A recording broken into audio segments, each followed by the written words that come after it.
والعصر ان الانسان لفی خسر الا الذین آمنوا وعملوا الصالحات وتواصوا بالحق وتواصوا بالصبر صدق اللہ العظیم رب اشرح لی صدری ویسر لی امری واحلل عقدۃ من لسانی یفقہوا قولی۔ ہمارے اس منتخب نصاب کا پہلا درس جو ہے وہ سورہ عصر پر مشتمل ہے۔ اس کے حوالے سے چند بنیادی باتیں آپ کے سامنے رکھنا چاہوں گا۔ سب سے پہلی بات یہ کہ سورہ عصر جو ہے وہ قرآن کی ایک مختصر ترین صورت ہے۔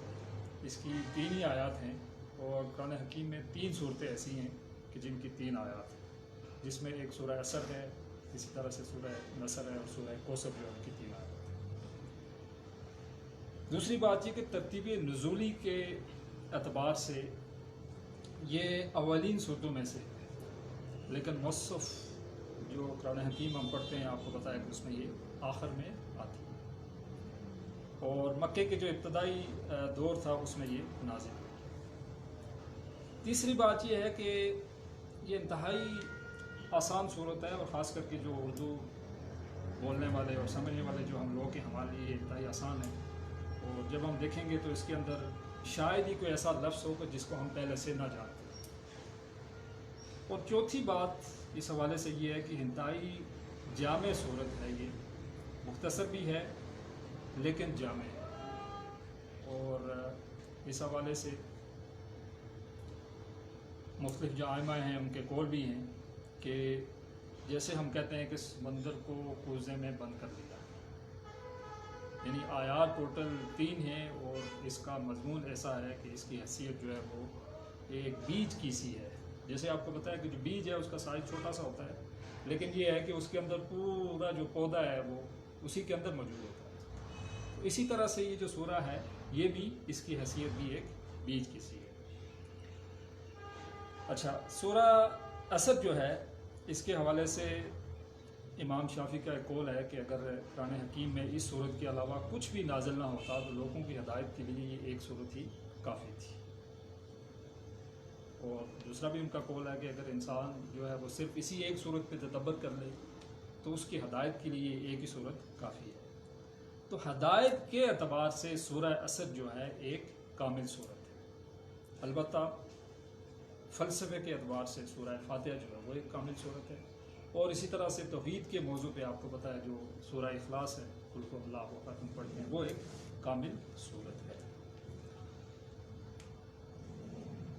اچھا، اس سے پہلے کہ ہم آگے چلیں میں اس کا ایک ترجمہ آپ کے سامنے رکھ دیتا ہوں۔ میں سمجھتا ہوں کہ شاید آپ کو یہ زبانی زیادہ تر کو یہ زبانی یاد ہی ہوگی۔ اللہ تعالیٰ اس میں کہہ رہے ہیں والعصر، قسم ہے تیزی سے گزرتے ہوئے زمانے کی، ان الانسان لفی خسر، کہ بے شک تمام انسان خسارے میں ہیں، بہت بڑے گھاٹے میں ہیں۔ الا الذین، آگے جو ایکسیپشن ہے کہ سوائے ان کے جو ایمان لائے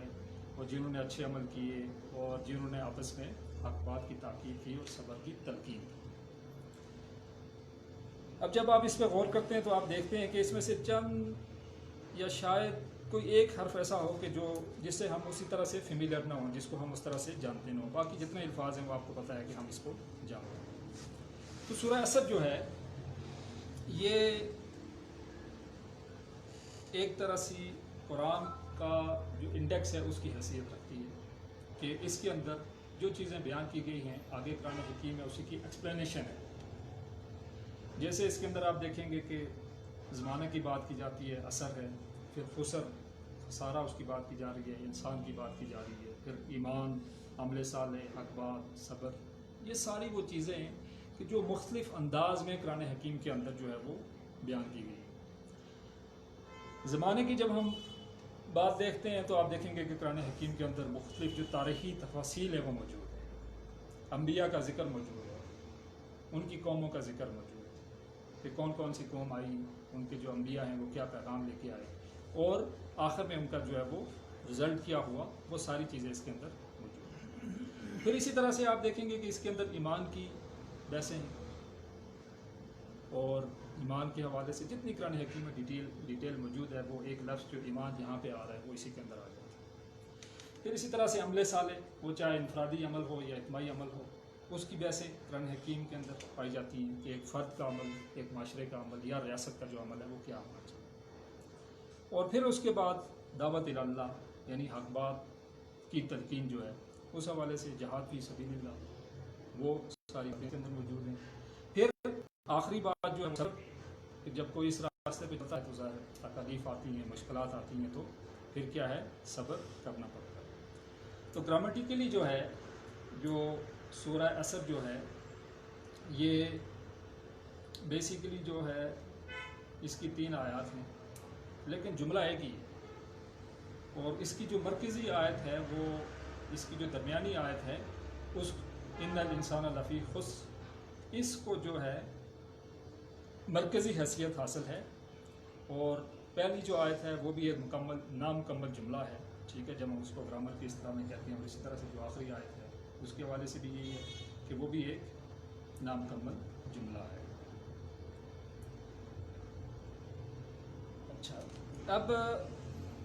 جب یہ شروع ہوتی ہے تو یہاں پہ اللہ تعالیٰ انسان سے مخاطب ہوتے ہیں، اور اللہ تعالیٰ کہتے ہیں کہ والعصر، قسم ہے گزرتے ہوئے زمانے کی۔ اور قسم عام طور پر ہم بھی قسم کھاتے ہیں، اور آپ کو پتہ ہے کہ اللہ تعالیٰ نے بھی قسم کھائی ہے۔ ہم جب قسم کھاتے ہیں تو ہم کسی کو عظیم جان کر اس کی قسم کھاتے ہیں، جیسے ہم اللہ کی قسم کھاتے ہیں، قرآن حکیم کی قسم کھاتے ہیں۔ لیکن اللہ تعالیٰ جو ہے، آپ کو پتہ ہے کہ اللہ سے کوئی بھی شے جو ہے وہ عظیم نہیں ہے، تو اللہ تعالیٰ اس کو گواہ بنا کر قسم کھاتے ہیں۔ قرآن حکیم کے اندر آپ نے دیکھا کہ مختلف جگہوں پہ جو اللہ تعالیٰ نے قسمیں کھائی ہیں، والتین والزیتون والشمس والضحیٰ، مختلف انداز میں جو اللہ تعالیٰ نے قسمیں کھائی ہیں، لیکن ہر جگہ اللہ تعالیٰ نے گواہ بنایا ہے۔ وہاں یعنی مقصد یہ نہیں ہے کہ کوئی شے جو ہے وہ اللہ سے عظیم ہے، اللہ سے بڑی ہے، ٹھیک ہے۔ تو اس کا جو اسلوب ہے یہ انتہائی تاکیدی اسلوب ہے، ٹھیک ہے۔ اور اس صورت کو اصل میں، جیسے شروع میں آپ نے اس کا موضوع بھی دیکھا تھا کہ لوازم نجات کے، ایک انسان کی کامیابی کے لیے قرآنی معیار کیا ہے۔ یاد رکھیں کہ ایک کامیابی کا معیار میرا اور آپ کا بھی ہے، اور ہم اپنی اسی معیار کو لے کر روز کی ہماری جستجو ہوتی ہے، روز کی ہماری کوشش ہوتی ہے، ہم صبح اٹھتے ہیں اور پورا دن جو ہم اسی کے مطابق کام کرتے ہیں۔ اور ایک کامیابی کا معیار قرآن حکیم کا بھی ہے۔ اب اگر ہمارا کامیابی کا معیار اور قرآن حکیم کا معیار ایک ہی ہے تو پھر تو بہت اچھی بات ہے، لیکن اگر ایسا نہیں ہے، اور آپ کو پتہ ہے کہ اکثریت جو ہے ان کے ہاں یہ ایسا موجود نہیں ہے، عام طور پر جو ہماری کوشش ہوتی ہے وہی روٹی، کپڑا، مکان، تعلیم، اور جو بنیادی سہولیات ہیں ان کے لیے ہم کوشش کیا کرتے ہیں۔ اس سے آگے بڑھنے والے جو لوگ ہیں وہ آپ کو پتہ ہے کہ کم ہی ہوا کرتے ہیں۔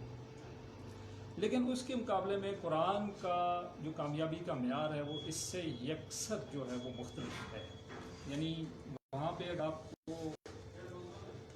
نظر آئے گا کہ وہاں جو 4 شرائط ہیں ان کا وہ جو ہمارا کامیابی کا معیار ہے اس کے ساتھ کوئی تعلق کہیں سے ہے ہی نہیں، جس میں سب سے پہلے آپ نے دیکھا ہے کہ جو اس کی مرکزی آیت ہے کہ اِلَّا الَّذِينَ آمَنُوا، ایمان، عمل صالح، حق بات، صبر کی تلقین۔ بظاہر شاید دنیا میں ہمیں کوئی شخص جو ہے بہت کامیاب نظر آ رہا ہو، دولت کے اس کے پاس انبار ہو، حکومت ہو اس کے پاس، دنیا کا خوبصورت ترین شخص ہو، لیکن کل اللہ کے ہاں جا کے وہ ناکام ہو جائے گا اگر اس میں یہ 4 شرائط موجود نہیں ہیں۔ ایمان نہیں ہے تو ناکامی ہے، عمل صالح، حق بات، صبر کی تلقین، یہ چاروں شرائط اگر نہیں ہیں تو ناکامی ہے۔ کامیابی محلک ہے ان 4 شرائط کے اندر، اور یہ 4 جو شرائط ہیں یہ نجات کے لیے کم از کم شرائط ہیں۔ یعنی جیسے ایگزام میں آپ ایگزام دیتے ہیں تو 33% مارکس لینے والا جو ہے وہ طالب علم کامیاب ہو جاتا ہے، یا شاید آج کل 40% والا کامیاب ہو جاتا ہے۔ تو ایسے ہی ہے کہ اگر ہم نے آخرت میں 40% مارکس لینے ہیں تو اس کے لیے ضروری ہے کہ ہمارے پاس یہ 4 شرائط ہمارے اندر موجود ہیں، یعنی ایمان بھی ہو، ٹھیک ہے، اس کے بعد عمل صالح، حق بات کی تاکید اور صبر کی تلقین ہم کرنے والے ہوں، تو تبھی ہم جو ہیں وہ کامیاب ہو سکتے ہیں۔ اور ایک متوازن اور ایک جو معقول شخص ہے اس کی روش یہی ہو سکتی ہے کہ وہ ان 4 چیزوں کو ساتھ لے کے چل رہا ہو، ایمان، عمل صالح، حق بات کی تاکید اور صبر کی تلقین۔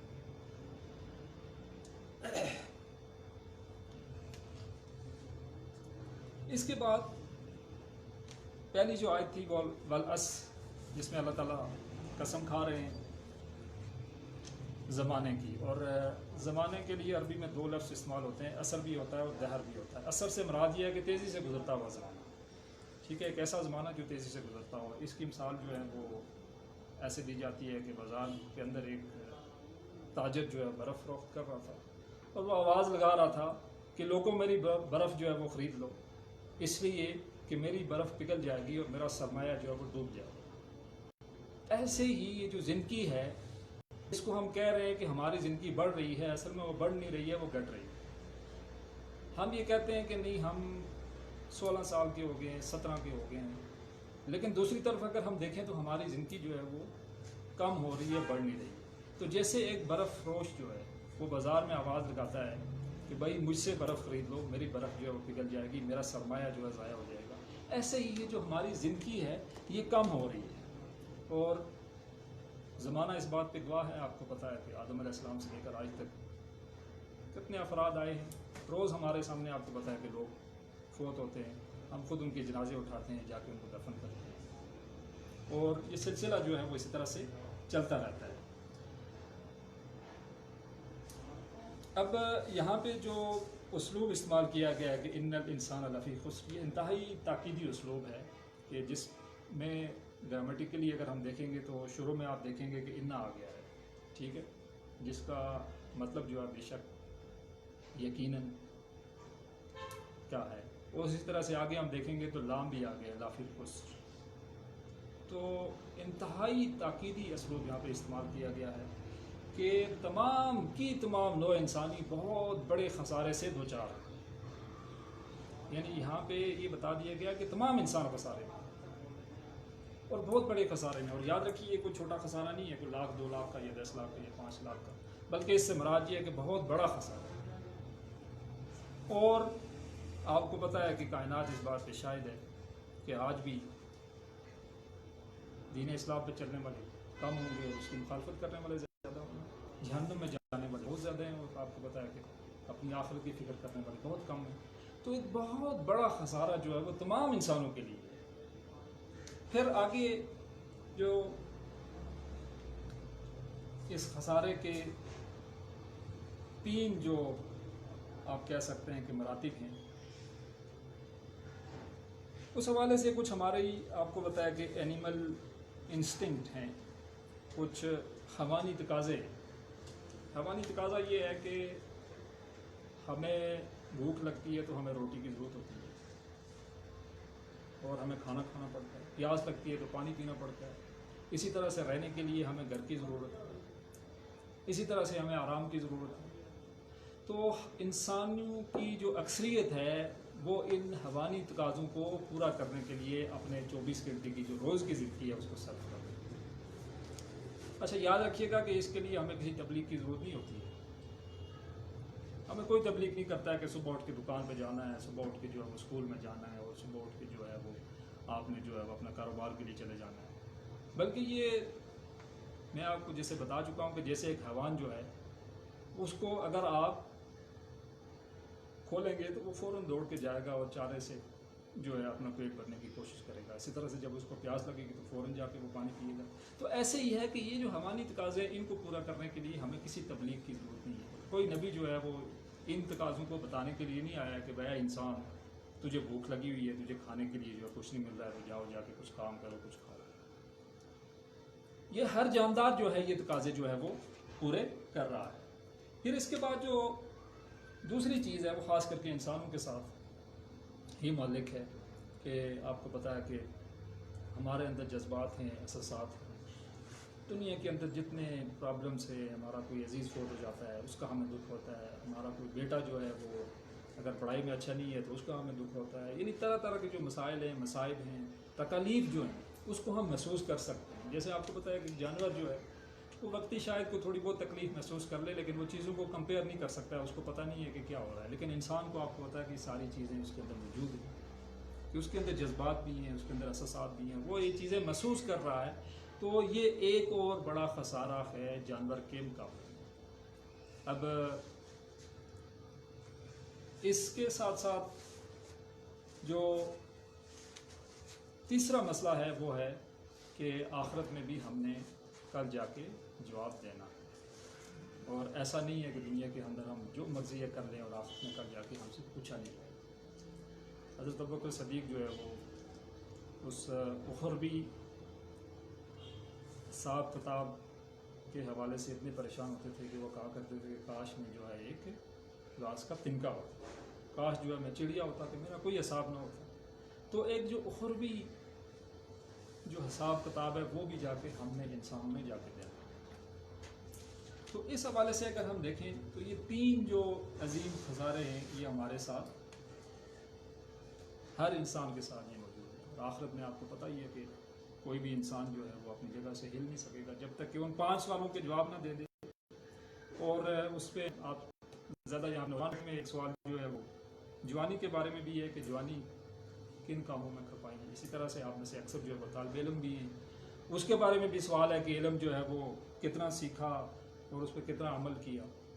اسی طرح سے مال کتنا کمایا اور جو ہے وہ کہاں پہ خرچ کیا، اور پوری زندگی کے بارے میں بھی سوال ہے کہ زندگی جو ہے وہ کن کاموں میں کھپا دی۔ تو اگر ہم اپنا جائزہ لیں تو اگر ہمارے پاس ان 5 سوالوں کے جوابات موجود ہیں تو پھر ہم کامیاب ترین شخص ہیں، اور اگر ہمارے پاس ان 5 سوالوں کے جوابات نہیں ہیں تو پھر اس کا مطلب یہ ہے کہ ہم ناکام ہیں، چاہے دنیا کے اندر جو ہیں وہ ہم بظاہر کتنے ہی کامیاب کیوں نہ نظر آ رہے ہیں۔ بظاہر آپ کو پتہ ہے کہ دنیا کا جو معیار ہے وہ ہے دولت، جس کے پاس جتنی بڑی دولت وہ اتنا کامیاب ہے، جس کا گھر جتنا بڑا ہے اتنا بڑا کامیاب ہے، جس کی گاڑی جتنی اچھی ہے وہ اتنا کامیاب ہے، جس کے پاس جتنا بڑا عہدہ ہے وہ اتنا کامیاب ہے، اور جتنا زیادہ کوئی خوبصورت ہے اور سوشل ورکر ہے، معاشرے میں اس کی سے ہے، لوگ اس کی بات سننے والے وہ کامیاب ہیں۔ لیکن آپ نے دیکھ لیا کہ یہاں پہ جو 4 باتیں آئی ہیں ان کا ان کے ساتھ کوئی تعلق نہیں، یعنی وہی دولت جو ہے جو بازار ایک نعمت ہے وہ نعمت نہیں ہے جب تک کہ نعمت ایمان موجود نہیں ہے، وہی اقتدار جو ہے وہ نعمت نہیں ہے جب تک نعمت ایمان موجود نہیں، اگر وہ موجود ہے تو پھر وہ نعمت ہے، ورنہ پھر وہ زحمت ہو سکتی ہے، اور کل ہمیں جو ہے اللہ کے ہاں تیار رہنا چاہیے کہ ہمیں اس کا جواب جو ہے وہ دینا پڑے گا۔ اچھا، کامیابی کی جو 4 شرائط ہیں اس میں سب سے پہلے ہے کہ ایمان، پھر دوسری بات آتی ہے کہ اچھے عمل، اور تیسرا ہے حق بات کی تاکید، اور چوتھی ہے صبر کی تلقین۔ مایوسی کے جو اندھیرے ہیں ان میں یہ ایک روشنی کی کنار ہے کہ ایسا نہیں ہے کہ ہم مایوس ہو کے بیٹھ جائیں کہ نہیں خسارہ ہی خسارہ ہے اور نقصان ہی نقصان ہے اور ہم ٹھیک ہے بس جو ہو گیا سو ہو گیا اور جیسے ہو رہا ہے، نہیں ایسا نہیں ہے، بلکہ اللہ تعالیٰ نے یہاں پہ ایکسیپشن دے کے بتا دیا ہے کہ نہیں، کچھ لوگ ایسے بھی ہیں جو کامیاب ہیں جن کے اندر کیا ہے، یہ 4 چیزیں پائی جاتی ہیں، اس میں سب سے پہلی جو ہے وہ ایمان ہے، اور ایمان کا جو مفہوم ہے، لغوی مفہوم، وہ امن دینا کا، امن جو ہے ایمان کا جو صیغے ہیں وہ ہم عربی میں اس کو استعمال کرتے ہیں، اور ایمان جو ہے الحمدللہ اس حوالے سے کہ ہم سارے مسلمان ہیں، اور یہاں پہ کوئی بھی ایسا نہیں ہے جو غیر مسلم بیٹھا ہوا ہو، لیکن یہ ہے کہ یہاں جس ایمان کی بات کی جا رہی ہے آیا وہ ایمان ہمارے اندر موجود ہے یا نہیں ہے، اس چیز کو ہم نے چیک کرنا ہے، اور اس چیز کو ہم نے دیکھنا ہے کہ وہ کون سا ایمان ہے کہ جس کے بارے میں کہا جا رہا ہے۔ آپ کو پتہ ہے کہ قرآن حکیم میں ایسی بھی آیات ہیں، گیا ایمان والا ایمان لے کے آؤ، یعنی ایمان والوں سے یہ بات کہی جا رہی ہے کہ ایمان لے کے آؤ۔ تو اس حوالے سے لغوی مفہوم میں نے آپ کو بتا دیا ہے، اصطلاحی مفہوم اس کا ہے تصدیق کرنا، ٹھیک ہے، اور انبیاء کی بتائی ہوئی جو خبریں ہیں ان کو ماننا اور ان پر ایمان لانا۔ البتہ ایمان کے درجات ہیں، اور اس حوالے سے جو ہم مسلمان ہیں، تمام کے تمام مسلمان وہ قانونی مسلمان ہیں، یعنی جو شخص بھی لا الہ الا اللہ محمد رسول اللہ پڑھ لیتا ہے، یا اشہد ان لا الہ الا اللہ و اشہد ان محمدًا عبدہ و رسولہ پڑھ لے تو وہ قانونی طور پر مسلمان ہو گیا، اور ہمارا یہ ایمان دنیا کے اندر ہمیں فائدہ دے گا، جو فائدے ہمیں مل سکتے ہیں وہ فائدے ہمیں دے گا، یعنی اگر ہم کسی مسلمان باپ کے گھر پیدا ہوئے تو ٹھیک ہے، جو جائیداد میں حصہ ہے وہ ہمیں دیا جائے گا، ہماری شادی جو ہے مسلمانوں کے طریقوں کے مطابق ہوگی، ہمارا جنازہ جو ہے مسلمانوں کے طریقوں کے مطابق جو ہے ادا کیا جائے گا، لیکن یہ وہ ایمان نہیں ہے جو آخرت میں مطلوب ہے، یہ ابتدا ضرور ہے لیکن یہ انتہا نہیں ہے، اور جو ایمان مطلوب ہے وہ ایمان حقیقی ایمان ہے، اور وہی ایمان آخرت میں مطلوب ہے۔ اقرار باللسان و تصدیق بالقلب، اقرار تو ہم کرتے ہیں کہ ہم مسلمان ہیں، لیکن ہم اگر اپنے دل سے پوچھ کے دیکھیں کہ کیا واقعی ہمارے دل کے اندر وہ ایمان موجود ہے، تو ہم میں سے ہر ایک جو ہے وہ جب اپنا جائزہ لے گا تو ظاہر ہے اس کو میئر کرنے کا کوئی ایسا آلہ تو ہے نہیں کہ ہم یہ میئر کر کے دیکھ سکتے ہیں کہ جی ایمان کسی کے اندر کتنا موجود ہے۔ نہ کسی سائنسدان نے جو ہے وہ آپ کو بتایا کہ کوئی ایسا آلہ ایجاد کیا ہے کہ جس سے ایمان کے جو لیول ہیں وہ میئر کیے جا سکتے۔ بتائیے کہ ایمان اگر حقیقی ہے تو پھر اس کی وجہ سے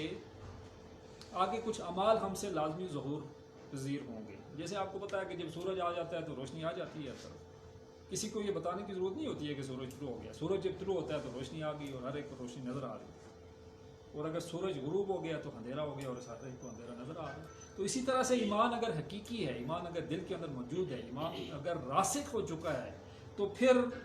اس کا لازمی نتیجہ ہے کہ کچھ اعمال ایسے ہیں کہ جو ہمیں نظر آئیں گے، جو اعمال ہم کریں گے۔ اچھا، حقیقی جو ایمان ہے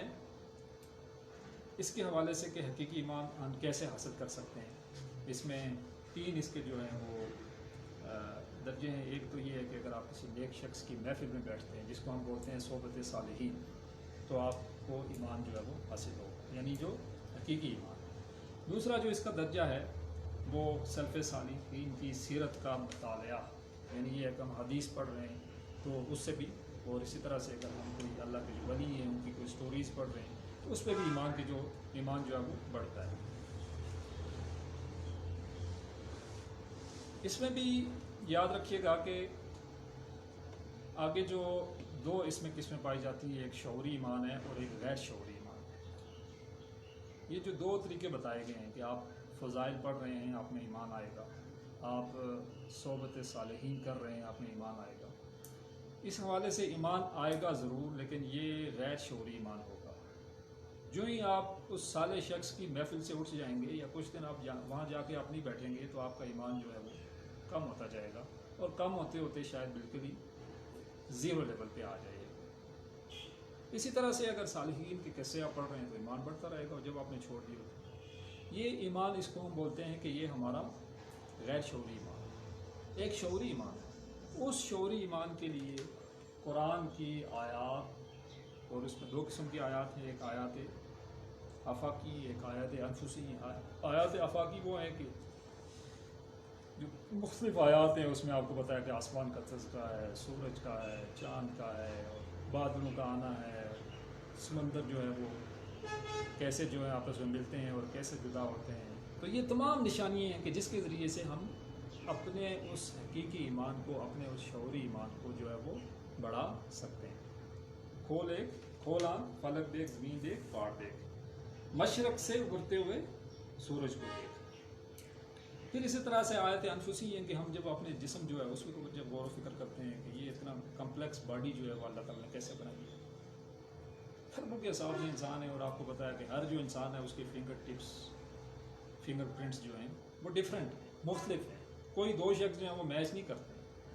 اور جب انسان، آپ کو پتہ ہے کہ اگر کسی کی ڈیڈ باڈی کہیں مس پلیس ہو جائے تو اس وقت جو ہے وہ انہی فنگر پرنٹ سے جو ہے پتہ کیا جاتا ہے کہ یہ کس شخص کی جو ہے وہ ڈیڈ باڈی ہے۔ پھر اسی طرح سے آیت قرآنی جو ہیں ان پہ بھی غور و خوض، ان کو بھی اگر پڑھا جائے تو ایمان جو ہے وہ بڑھتا ہے۔ اچھا، اس حوالے سے ہمارا دوسرا کامیابی کی جو شرط ہے وہ عمل صالح ہے۔ ہم جو کام بھی غیر شعوری طور پر کرتے ہیں اس کو فعل کہا جاتا ہے۔ جیسے میں اگر دیکھ رہا ہوں وہ باہر، تو میں دیکھ رہا ہوں وہاں پہ، لیکن میں غیر شعوری طور پر دیکھ رہا ہوں، ٹھیک ہے، یا میں آپ کی طرف دیکھ رہا ہوں، میں غیر شعوری طور پر دیکھ رہا ہوں، تو یہ فعل ہے۔ لیکن اگر ہم ارادتاً کوئی کام کرتے ہیں تو وہ کیا ہوگا؟ وہ عمل ہوگا۔ یعنی جب ہم نے ارادہ کیا کسی کام کا، اور کسی کام کو کرنے میں اگر ہمیں مشقت ہوتی ہے تو وہ فعل ہے، وہ عمل ہے۔ اب عمل کے حوالے سے یہ ہے کہ عمل صالح، کون سا عمل جو ہے وہ عمل صالح ہے، کون سا عمل جو ہے نیک عمل ہے۔ ظاہر آپ کو پتہ ہے کہ ایک راستہ شیطان کا بھی ہے، ایک راستہ طاغوت کا بھی ہے. اس کے راستے میں بھی لوگ عمل کرتے ہیں، شعوری طور پر کر رہے ہوتے ہیں، ٹھیک ہے، ان کو پتہ نہیں ہوتا ہے. لیکن ایک راستہ جو ہے وہ اللہ سبحانہ تعالیٰ کا ہے، اس کے راستے میں بھی عمل کیا جاتا ہے. تو عمل صالح جو ہے اس کی شرائط جو ہیں وہ 3 ہیں. سب سے پہلی بات یہ ہے کہ جو بھی عمل کیا جائے وہ خالصتاً اللہ کے لیے کیا جائے. اللہ تعالیٰ قرآن میں کہتے ہیں کہ فَضْ اللّہ مخلصاً، کہ اللہ کو پکارو خالص ہو، یعنی اس میں کوئی شائبہ نہ ہو کہ کوئی مجھے نیک کہہ دے گا، کوئی مجھے اچھا کہے گا، اور مرنے کے بعد کوئی میرا جنازہ بہت بڑا ہو جائے گا، اور مرنے کے بعد کوئی جو ہے نا میرا مقبرہ بن جائے گا. کوئی دنیاوی فائدہ اس کے اندر نہ ہو. نیت کو خالص. تو سب سے پہلا کام جب بھی ہم کوئی عمل کریں تو ہم اپنی نیت کو چیک کر لیں کہ آیا جو ہماری نیت ہے وہ ہم یہ کام کیوں کر رہے ہیں. کیا یہ کام ہم کسی دکھاوے کے کام کے لیے کر رہے ہیں؟ آپ کو پتہ ہے کہ بہت سارے ایسے لوگ ہیں جو چیریٹی کرتے ہیں، اور بہت سارے ایسے لوگ ہیں جو اس طرح کے ادارے بھی چلاتے ہیں، ٹھیک ہے. لیکن اگر دیکھا جائے تو شاید وہ دنیاوی حوالے سے ان کا کچھ موٹو تو ہوتا ہے، لیکن اخروی حوالے سے کوئی ان کا مقصد نہیں ہوتا. دوسری بات یہ ہے کہ عمل صالح وہی ہے کہ جو معروف کے دائرے میں ہو. معروف کے دائرے سے کیا ہوا باہر کوئی بھی عمل جو ہے وہ آپ کو پتہ ہے کہ عمل صالح نہیں ہو. جیسے ہمیں پتہ ہے کہ سچ بولنا نیک کام ہے، جھوٹ بولنا جو ہے بری بات ہے. اگر ہم کہیں گے نہیں ہم جھوٹ بول کے کسی بھائی کو جو ہے پھانسی سے بچانا چاہ رہے ہیں تو بظاہر ایک سوچ شیطان ہمارے ذہن میں ضرور آتا ہے کہ ہم کام اچھا کر رہے ہیں. وہ بھائی جو ہے ایک میرا بھی اس کو پھانسی ہونے والی ہے، اور میں گواہی وہاں پہ جا کے دے رہا ہوں کہ اصل میں اس نے قتل نہیں کیا تھا، اصل میں گولی کہیں اور سے آئی تھی اور اس کو لگی تھی. لیکن آپ کو پتہ ہے کہ یہ دھوکہ ہے، یہ ڈسیپشن ہے، اور یہ معروف کے دائرے میں نہیں آئے گا. تو پہلی شرط میں نے آپ کو بتا دی کہ آپ کی نیت خالص. اور دوسرا یہ ہے کہ عمل کیا ہو؟ معروف ہو، ٹھیک ہے. یعنی یہ نہ ہو کہ وہ کوئی برائی کا عمل ہو. اچھا، پھر اس کے بعد تیسری بات جو ہے کہ کسی عمل کے معروف ہونے کا ہمیں کیسے پتہ چلے گا؟ تو وہ ہمیں سنت سے پتہ چلے گا. کوئی بھی جو عمل ہم کر رہے ہیں وہ سنت میں جیسے ہے، اگر ہم اسی طرح سے کر رہے ہیں تو نیکی کا عمل ہے، اور اگر ہم سنت کے خلاف کر رہے ہیں تو وہ کو پتہ ہے کہ نیکی نہیں ہے. نماز میں 2 سجدے کرنا فرض ہے، اور اگر ہم کہیں کہ نہیں ہم 3 سجدے کر لیں گے تو بظاہر کام ہم نے اچھا کیا ہے، کوئی برا کام نہیں کیا. ہم نے ایک سجدہ بڑھایا ہی ہے نا، کوئی زیادتی کی ہے، لیکن یہ نیکی نہیں ہو، کیونکہ سنت سے ایک چیز ثابت ہی نہیں ہے، ہم نے وہ کام کر لیا. تو یہ 3 چیزیں لازم ہیں عمل صالح کے لیے. ایک نیت ہونی چاہیے کہ نیت ہماری خالص ہو کہ ہم یہ کام فقط اللہ کے لیے کر رہے ہیں، کسی اور کے لیے نہیں کر رہے. دوسرا یہ ہے کہ معروف، اور تیسرا یہ ہے کہ کوئی بھی جو عمل ایسا نہ ہو جو خلاف سنت ہو. اچھا، اس کے بعد آتی ہے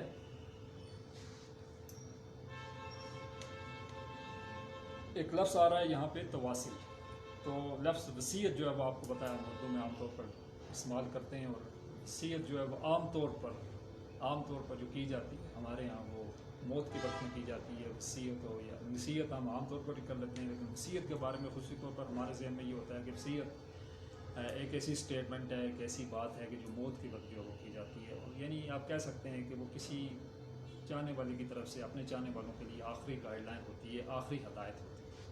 ٹھیک ہے. تو تواصی کا جو لفظ ہے یہ آپ کو پتا ہے کہ اردو میں ہم اس طرح سے استعمال نہیں کرتے ہیں. لیکن وصیت کے حوالے سے یہ بات ذہن میں رکھیے گا کہ یہ ایک ایسی بات ہوتی ہے جو انتہائی تاکید کے ساتھ کی جاتی ہے. یعنی جب آپ اپنی آخری بات کر رہے ہیں تو ظاہر ہے آپ جو بات کریں گے وہ انتہائی تاکید کے ساتھ کریں گے تاکہ آپ کی بات جو ہے وہ سنی جائے. اور اس میں باہم مل جل کے کرنے کا ایک مفہوم پایا جاتا ہے، ٹھیک ہے. یعنی یہ ایک ایسا کام نہیں ہے کہ جو یک طرفہ ہو جائے، یعنی میں نے بات کی اور آپ نے سن لی بات ختم ہوگی، نہیں. بلکہ یہ ایک ایسا کام ہے کہ میں بات کر رہا ہوں، آپ سن رہے ہیں، آگے آپ چیزوں کو سمجھ رہے ہیں، ان کو نوٹ ڈاؤن کر رہے ہیں، اور پھر آگے آپ جب جاتے ہیں تو آپ معاشرے کے اندر جا کے ان کو پروپوگیٹ کرتے ہیں. تو یہ مل جل کے جو ایک کرنے کا کام ہے اس کے اندر پایا جاتا ہے. اچھا، یہاں پہ بات آ رہی ہے تیسری جو شرط ہے. پہلا ہم نے ایمان، اور دوسری عمل صالح، اور تیسری جو بات ہے وہ حق بات کی بات آ رہی ہے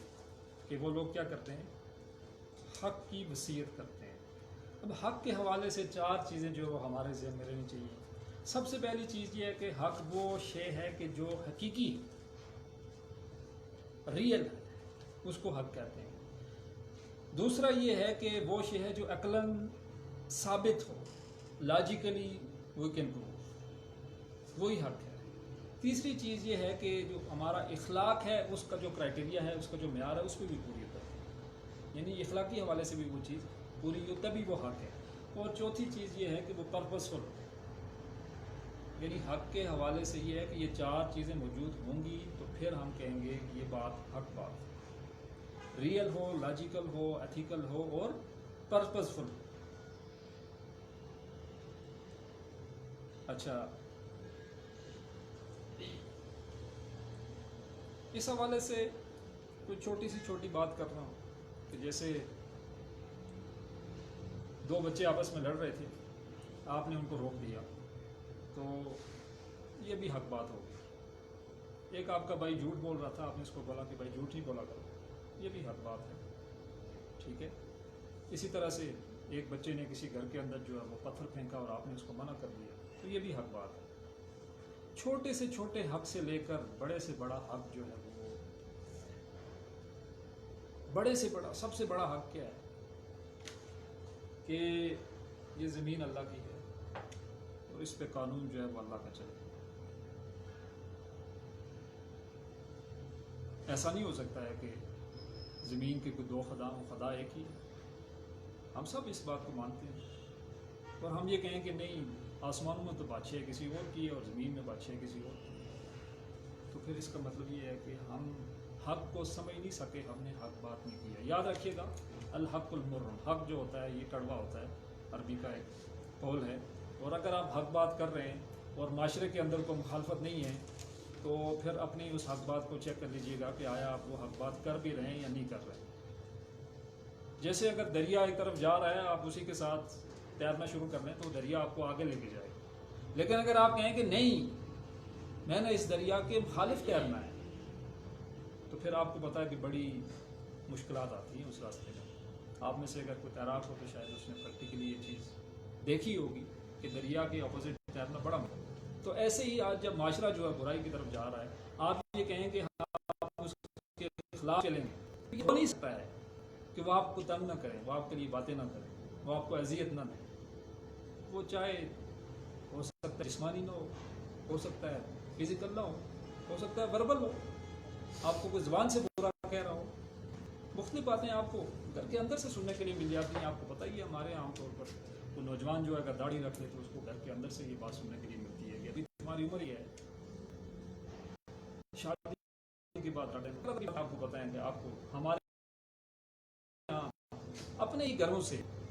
مسلمان گھرانے ہیں ہمارے، اپنے ہی گھروں سے ہمیں باتیں جو ہے آپ کو بتانا مل جاتی۔ تو یاد رکھیے گا کہ یہ ہو نہیں سکتا ہے کہ آپ حق بات کر رہے ہیں تو مشکل نہ آئے، اور اگر مشکل نہیں آ رہی ہے تو پھر اس کا مطلب ہے کہ اندرون خانے آپ نے کہیں باطل نظام کے ساتھ کوئی پیچ اپ کیا ہوا ہے۔ آپ وہی حق بیان کر رہے ہیں جس پہ ریاست بھی خوش ہے، جس پہ ادارے بھی خوش ہیں اور جس پہ آپ کے گھر والے بھی خوش ہیں۔ اگر آپ پورے کا پورا حق بیان کر رہے ہیں تو یہ ہو نہیں سکتا ہے، یہ ہو نہیں سکتا ہے کہ مشکل نہ آئے۔ مشکل آئے گی، اور میں آپ کو بتا دیا ہے کہ پہلی ہی فیز میں آ جائے گی، آپ کے گھر کے اندر سے آ جائے گی۔ آپ کے گھر کے اندر کوئی شادی ہونے جا رہی ہے، آپ نے کہا کہ نہیں، مہندی میں نہیں ہونے دوں گا، یہ ڈولی نہیں ہوگی۔ آپ کو پتا ہے کہ گھر کی خواتین جو ہیں کہ یہ خوشی کا موقع ہے اور تم نے یہ کیا بات جو آ کے رکھ دی ہے کہ مہندی نہیں ہوگی، ڈولی نہیں ہوگی۔ گھر کے اندر سے مشکل آئے گی۔ یہ لازمی نتیجہ ہے کہ حق بات کے نتیجے میں مشکلات جو ہیں وہ لازم اور ملزوم ہو نہیں سکتا ہے کہ آپ حق بھی بیان کریں اور آپ کو کوئی جو ہے وہ مشکل پیش نہ آئے۔ اچھا، اب جب آپ نے حق بات کی، مشکلات پیش آئیں، اس کے نتیجے میں آخری بات یہ کہ آپ کو صبر کرنا پڑے گا۔ وہ اگر آپ وائلنٹ ہو گئے، آپ نے واپس جو ہے کسی کو جو ہے برا بلا کہہ لیا، تو پھر آپ اپنی اس حق بات کی تاکید کو، اپنی اس حق بات کی تلقین کو جاری نہیں رکھ سکتے۔ تو معاشرہ جو بھی کرے گا، خاموشی کے ساتھ آپ نے اس کو سہنا ہے۔ حق بات کی تاکید، حق بات کی تلقین جاری رکھنی ہے، رک نہیں جانا ہے. اور یاد رکھیے گا کہ best defence is offence. Cricket آپ میں سے بچے عام کھیلتے ہوں گے، آپ کو پتا ہے کہ کوئی بالر اگر آئے ہم اس کو پہلی بال پہ چھکا مار رہے ہیں تو اس کے بعد وہ اس چکر میں ہوتا ہے کہ یار کسی طرح سے اس سے بال بچا لوں. لیکن اگر آپ نے پہلی بال بیٹ کر لی یا روکنے کی کوشش کی تو بالر کہے گا کہ اب میں اس کو بولڈ کروں گا. لیکن اگر آپ نے چھکا مار دیا تو وہ اس کوشش میں ہوگا کہ دوسری بال پہ چھکا نہ پڑ جائے. تو ایسے ہی ہے کہ بیسٹ ڈیفینس از آفینس. حق بات کی آپ تاکید کریں گے، تلقین کریں گے، حق کو پروپوگیٹ کریں گے تو پھر کیا ہوگا کہ آپ جو ہے وہ اس راستے میں آگے بڑھتے رہیں گے. ورنہ آپ کو پتہ ہے کہ باطل جو ہے وہ تو ہر جگہ ہمیں دعوت دے رہے ہیں اور ہم اس کے نیچے دب جائیں گے اور آخر جو ہے اس کا غلبہ پوری دنیا میں تو ویسے ہی ہے، لیکن جو ہمارا یہ جو 5-6 فٹ کا جسم ہے اس پہ بھی ہو جائے گا اور بات وہیں کی وہیں رہ جائے گی. تو جو بھی کوئی اس راستے میں صورتحال ہو ناخوشگوار، اس پہ آپ نے صبر کرنا ہے. اس کے حوالے سے آپ کو پتا ہے کہ بے شمار مثالیں موجود ہیں تاریخ سے. حضرت بلال جو ہیں تپتی ریت کے اوپر ان کو لٹایا جاتا ہے، آہادہ آواز لگائی جاتی ہے. حضرت خباب جو ہیں ان کے آقا نے کہا کہ حضرت خباب جو ہیں لوہار تھے، لوہار کا پیشہ تھا ان کا. تو ان کے آقا نے ان کو کہا کہ خباب جا کے انگارے لے کے آؤ، انگارے لے کے آؤ. بولا کہ قمیض اتارو، قمیض اتاری، لیٹ جاؤ اس کے اوپر، لیٹ گئے اور ان کی پیٹھ کی چربی گلی اور انگارے بجے. حضرت یاسر اور سمیہ شہید کیا گیا اس راستے میں، ابو جہل نے شہید کیا.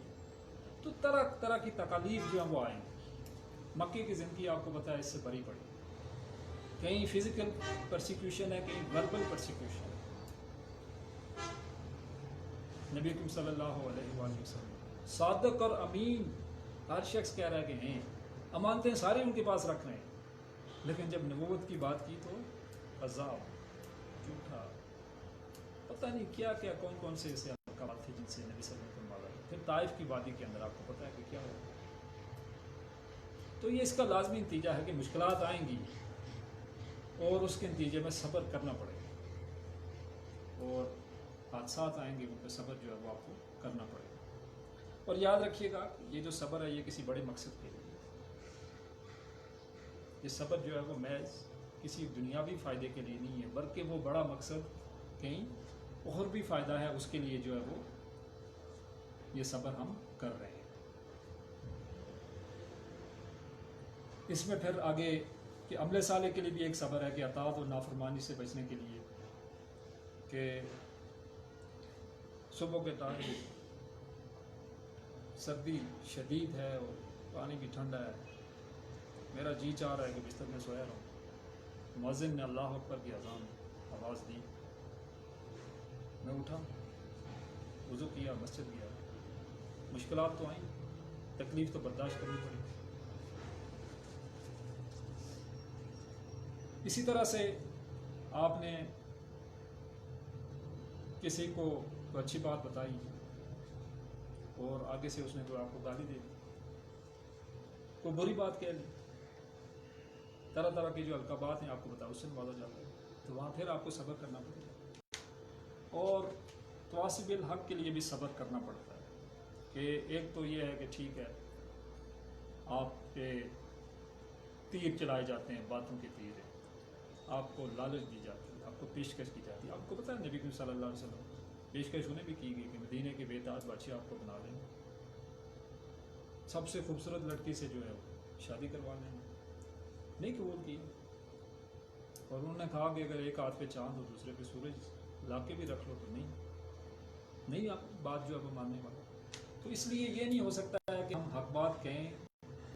اس کے نتیجے میں جو ہے ہمیں وہ فیز آئے، وہ سٹیج نہ آئے کہ ہمیں صبر کرنا پڑے. تو یاد رکھیے گا اگر ہماری حق بات وہ کڑوی والی حق بات ہے تو صبر کی سٹیج ضرور آئے گی. اور اگر حق بات جو ہے وہ نیچے نیچے سے جا رہی ہے تو پھر ٹھیک ہے، صبر کی سٹیج نہیں آئے گی.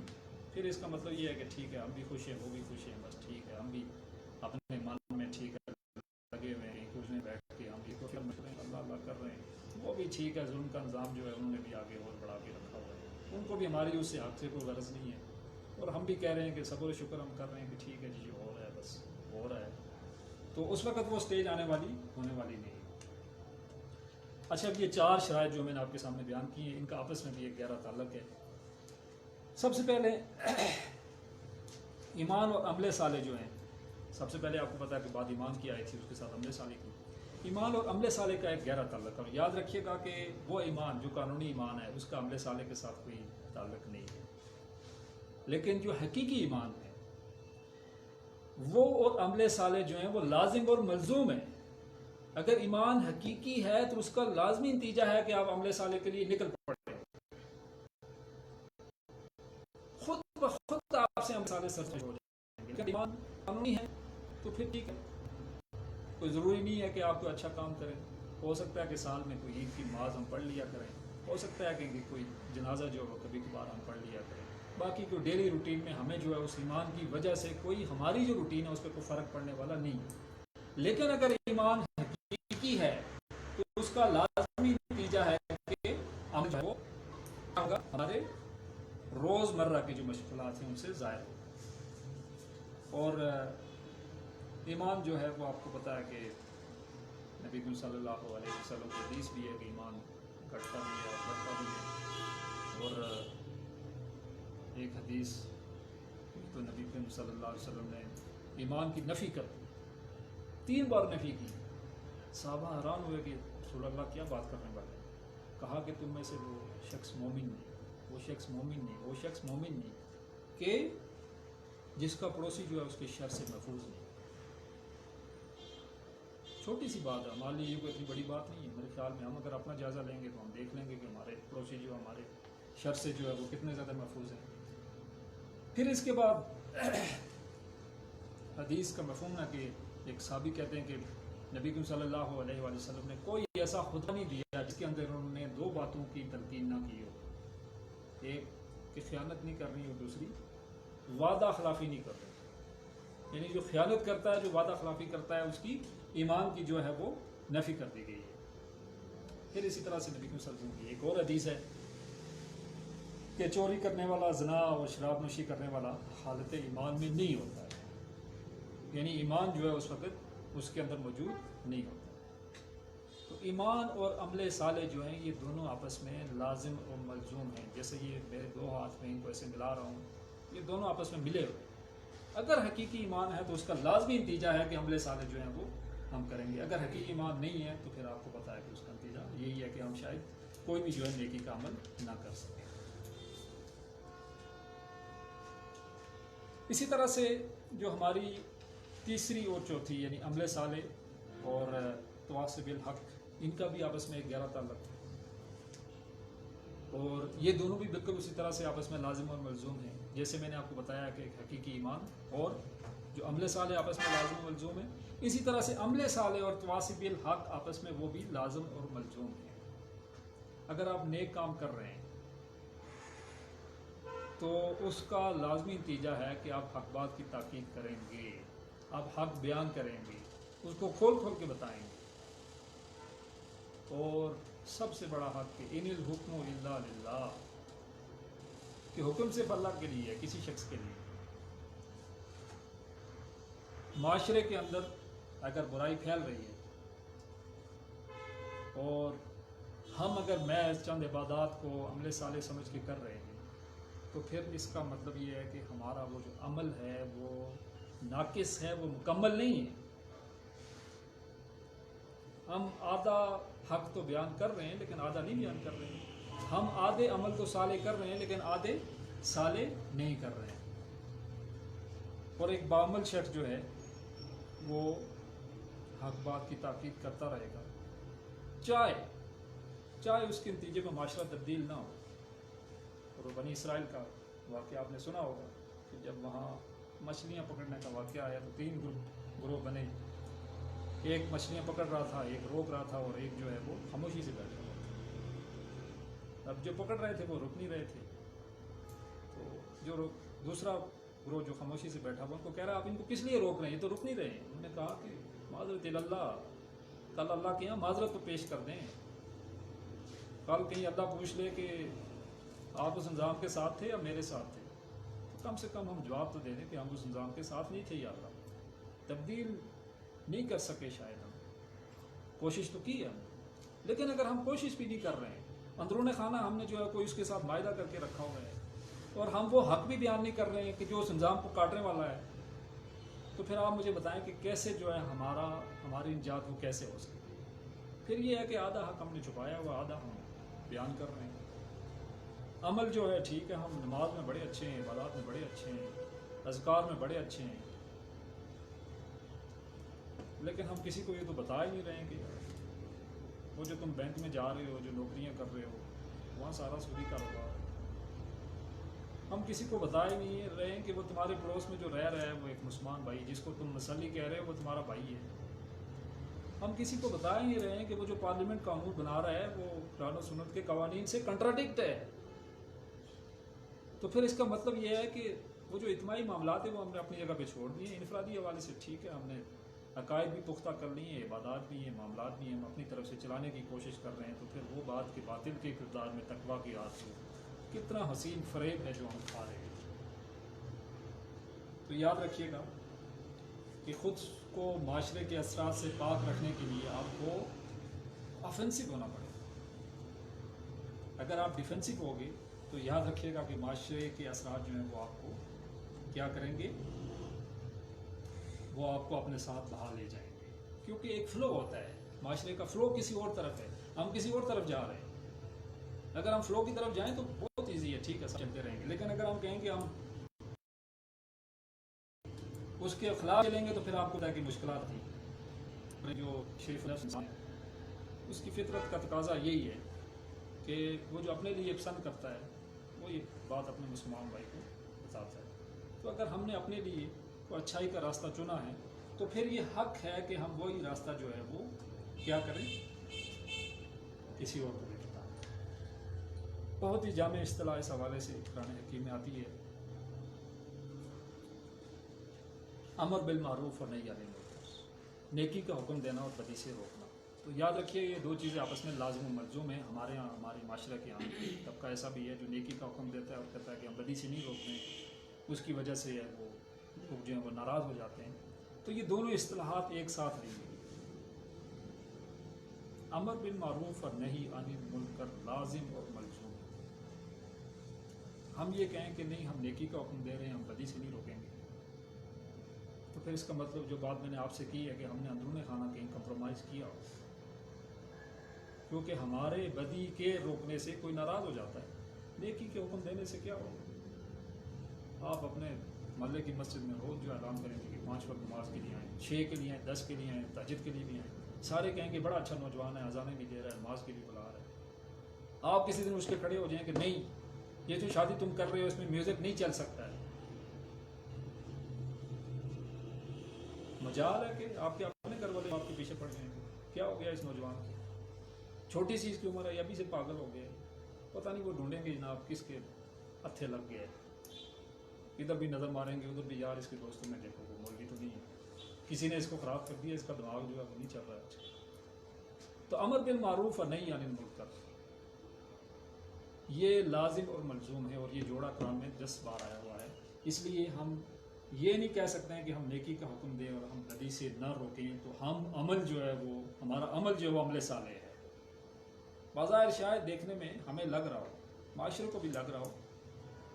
کیونکہ یہ ایک بڑا صاف سی چیز ہوتی ہے، صاف سا امیج ہوتا ہے، لیکن ہارڈ اس کا فیس وہی ہے کہ بدی سے روکیں۔ اچھا، اس حوالے سے پھر تواصب الحق و تواصب الصبر، ان کا بھی ایک آپس میں گہرا تعلق ہے، اور یہ دونوں بھی آپس میں لازم اور ملزوم ہیں۔ اگر آپ نے حق بات کی، تاکید کی، تلقین کی، آپ نے کسی کو روکنے کی کوشش کی، تو اس کے نتیجے میں مشکل لازم آئے گی، اور واپس جو ہے آپ کو صبر کرنا پڑے گا۔ انبیاء کی مثالیں میں آپ کو دے چکا ہوں،